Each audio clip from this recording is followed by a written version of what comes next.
When a neurodivergent person who has learned to mask their entire life, for whatever reason, shame or whatever it was that they learned to mask or felt the need to mask, when they decide to unmask, their entire life will probably feel like it's falling apart. And this is because when you mask, people are drawn to a version of you. Certain people are drawn to a version of you that you presented to the world. So the masked version of you attracted certain people into your life. So when you decide to drop the mask and be your authentic self, show up in an authentic way, you will see who the people that really care about you deep down, those people will stay.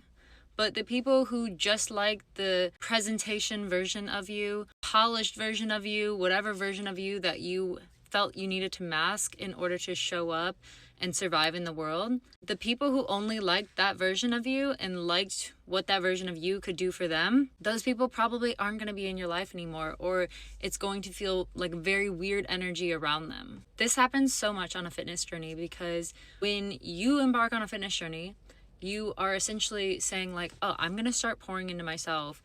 And a lot of times the people around you might not necessarily be pouring into themselves. They might not be on a fitness journey. They might not be going to the gym and eating foods that fuel their body and make them feel good. So this can oftentimes be the start of the unmasking process for the neurodivergent person, is embarking on a fitness journey, pouring into themselves, doing it for internal validation, regardless of what anybody else is doing around them.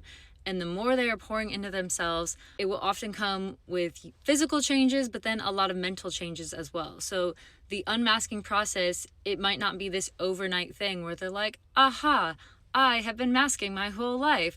I need to stop that. It might be with like one little trait or one little habit here or there, but then it kind of all adds up over time, and it's like a snowball effect, a compounding effect where everything, where you're like, I used to do that, and that was not serving me in the ways that I want it to. And I used to have this habit over here, and that was not serving me. And it's just this snowball effect that leads to an unmasking process. So this neurodivergent person is going to be pouring into themselves, relying on internal validation, slowly learning to unmask and receive that validation internally for their fitness habits, but for the other habits or interests that is unique to them. It can be scary to go through a period of change, a period of not having the people around you that you used to have. This can be a scary process for the neurodivergent person to go through a period where they lose people that were once very supportive in their life. Because for some neurodivergent people, having routine and consistency, whether it's with their own habits or with the